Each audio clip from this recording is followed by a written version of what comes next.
précédemment, on m'a prêté un fauteuil de compète et c'était pas prévu, mais... C'est littéralement le même véhicule. Première journée à Québec, on va à la découverte des chutes de Montmorency. J'ai eu la peur de ma vie sur le pont contre toute attente, mais une fois en bas...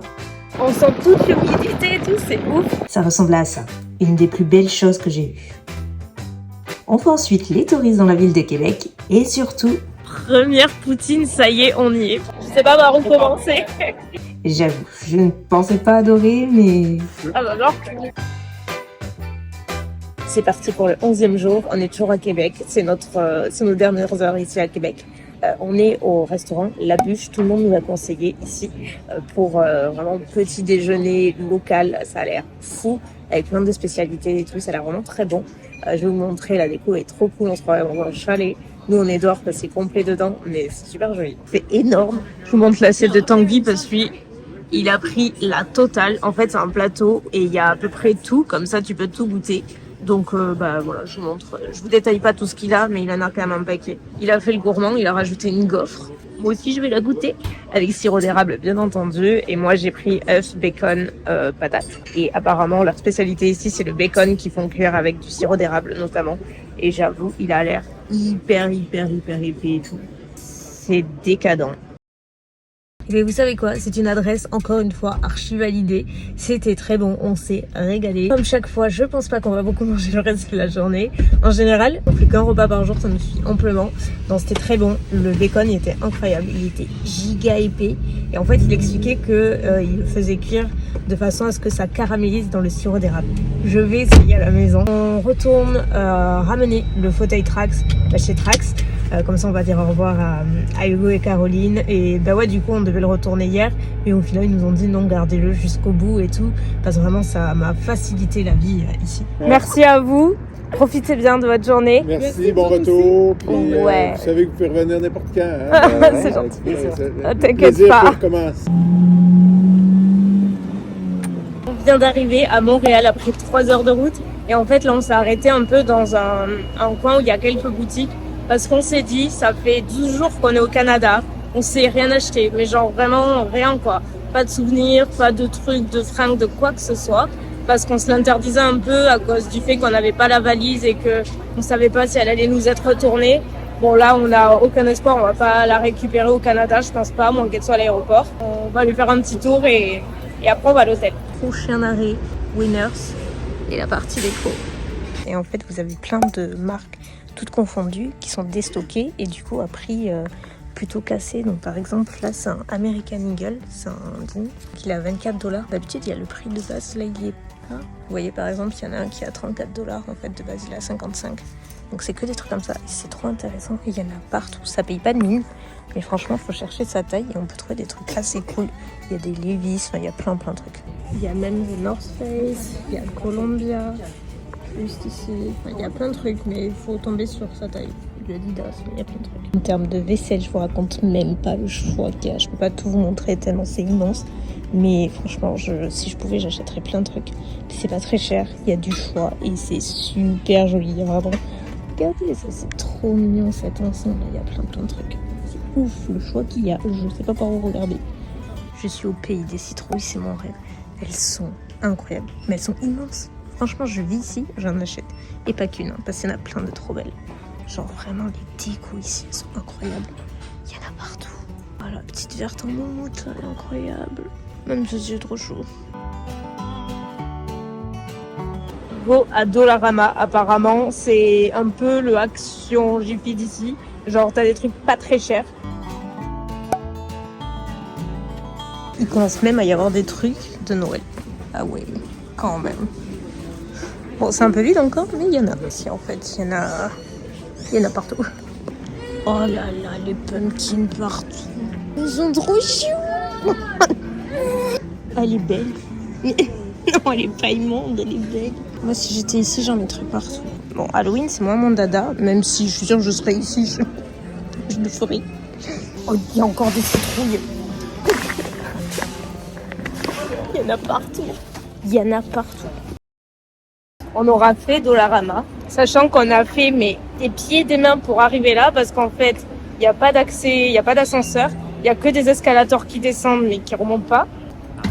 Du coup, on est passé par le parking. Enfin, on a fait un bazar, je raconte pas. Parce qu'on avait rencontré une serveuse à Tim Hortons il y a pas très longtemps. Trop gentille, un amour, elle était trop sympa. On avait juste un petit moment avec elle.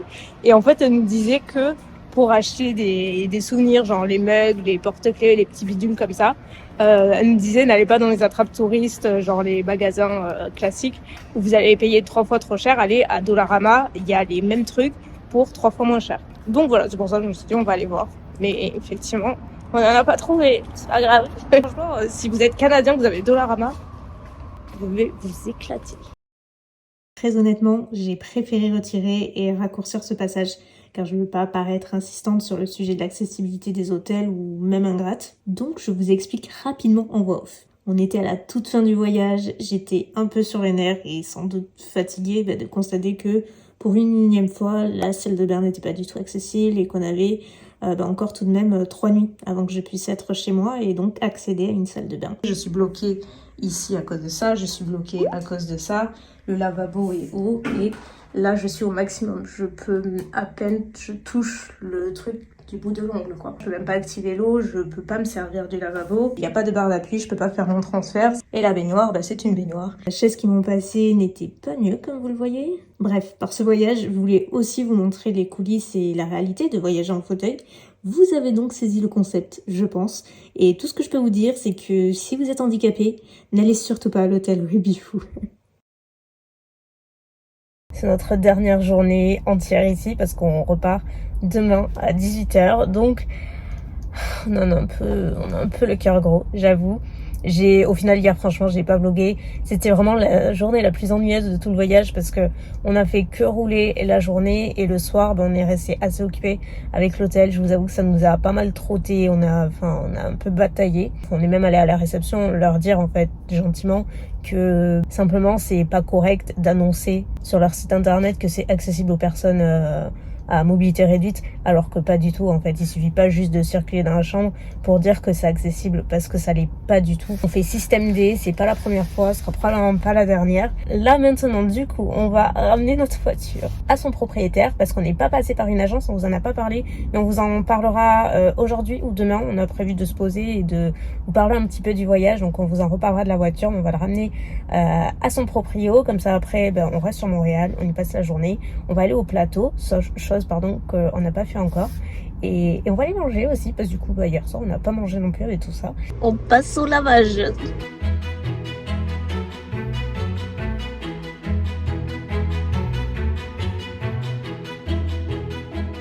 Et bon, on est propre. Bye bye bye. On t'a adoré, c'était un plaisir d'avoir roulé avec toi. Tu vas beaucoup nous manquer. Ah ouais, super, c'est trop bien. Elle a bien roulé. Les gars, on a fait une petite pause, on est allé manger notre dernière poutine du Canada. On est allé à la Banquise, c'est vraiment l'adresse que tout le monde nous a recommandée ici à Montréal. Apparemment, si tu veux manger de la bonne poutine, c'est ici qu'il faut venir. Donc on y est allé, j'ai pas filmé dedans parce que c'était tellement bruyant, vous avez pas idée. Du coup, je vous montre à quoi ça ressemblait. Franchement, on s'est régalé, c'était trop bon. Vraiment, sur les 2 poutines que j'ai mangées, moi j'adorais les 2. Donc voilà, vous avez une nouvelle adepte de la poutine. Je vous le recommande franchement. Du coup, là on va continuer notre balade. On va aller vers le plateau, comme je vous disais. Il fait beau, donc let's go.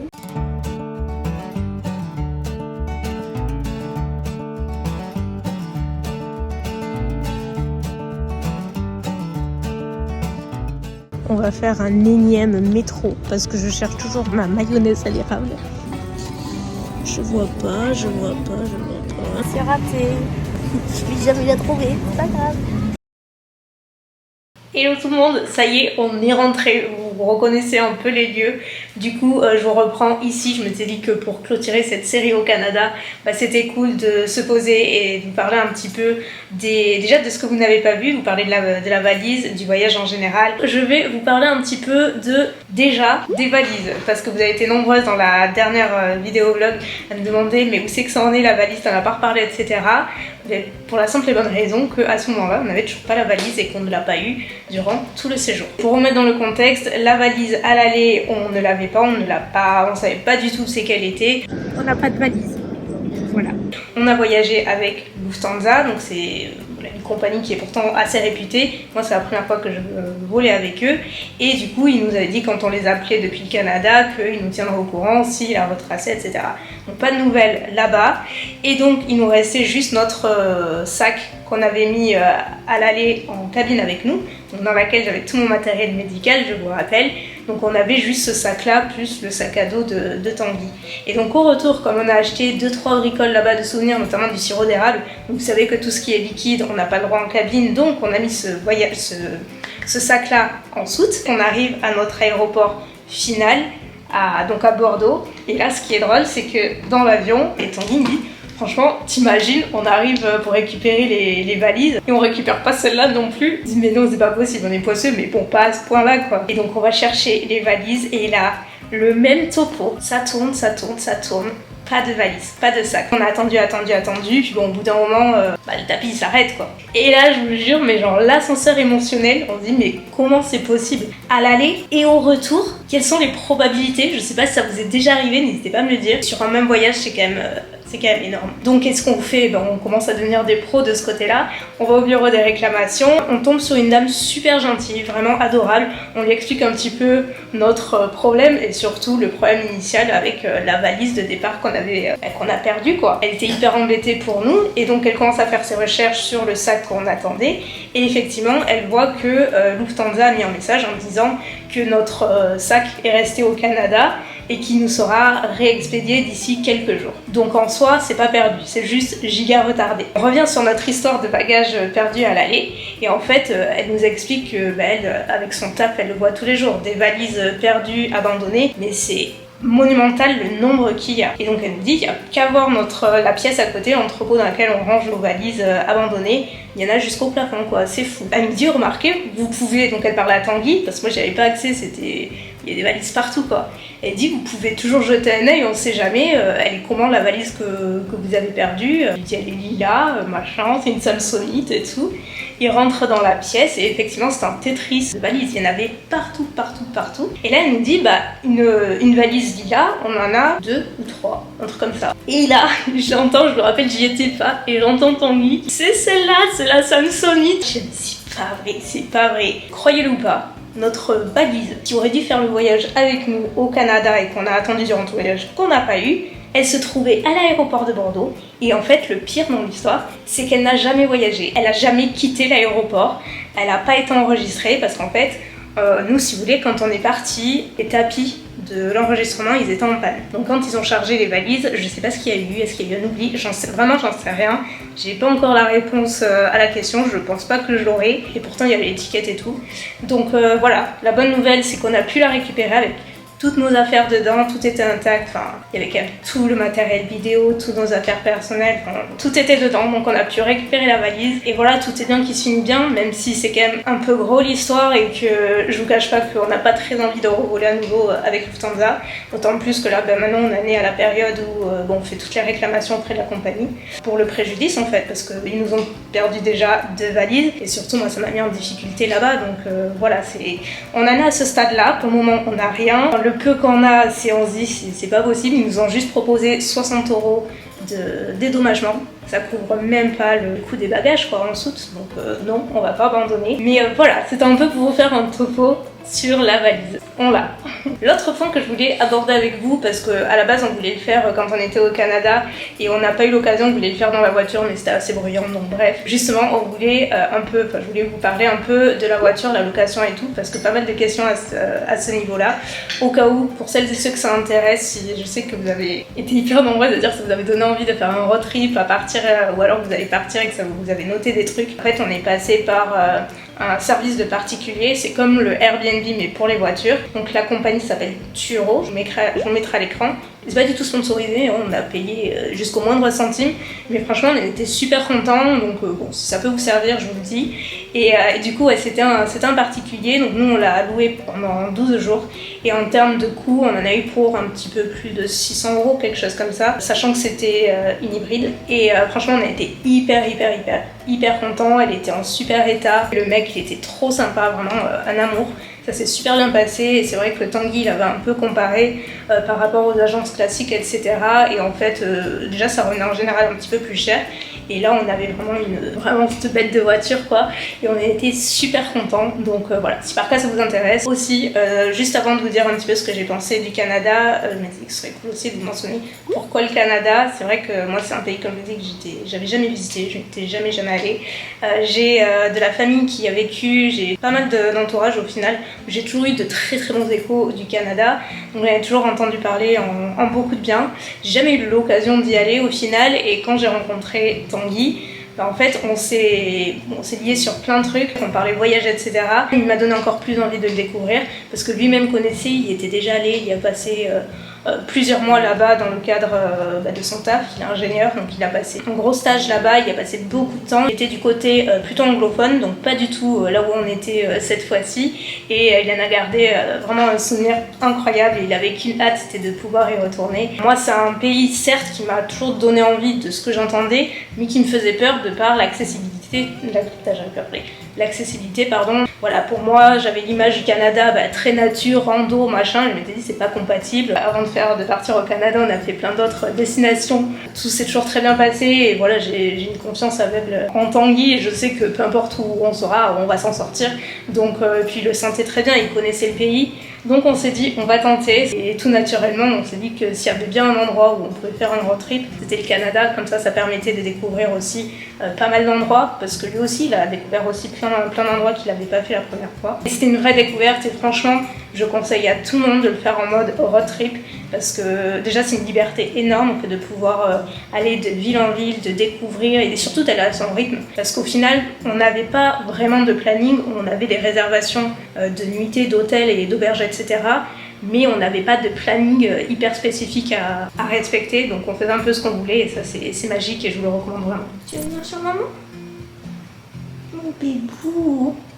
J'ai retrouvé mon gros chien. Voilà un peu tout ce que je voulais vous dire et puis de toute façon je pense que vous avez compris mon avis global général du voyage, c'est que j'ai adoré, genre vraiment plus qu'adoré. Je pense que ça a été littéralement un de mes meilleurs voyages, si ce n'est le meilleur. C'était hyper différent de tout ce que j'ai pu faire jusqu'à maintenant, les conditions étaient différentes. On me demande ce que j'ai le plus aimé là-bas. Je pense que c'est vraiment, à chaque fois je dis la même chose, mais c'est un peu l'immensité pour moi de la nature. Il n'y a pas de mots en fait pour l'expliquer, c'est très bizarre à expliquer. Vraiment, c'est à perte de vue, c'est des paysages à couper le souffle. C'est une nature qui est hyper préservée, c'est des gens qui sont d'une gentillesse folle. Je pense que j'ai jamais rencontré des personnes aussi gentilles que là-bas. Genre vraiment profondément gentilles.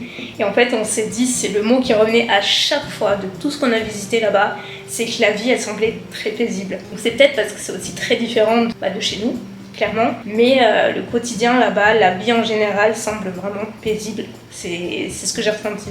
Et vous voyez, on n'avait pas nos affaires, on n'avait rien. Et même si, je vais pas vous mentir, j'ai mal vécu par moments, parce que c'était une accumulation de plein de trucs. Mais globalement, je pense que j'aurais été dans un autre pays, je l'aurais encore plus mal vécu. Parce que là-bas, tout le monde s'en fout en fait. Personne ne te juge, personne ne te regarde.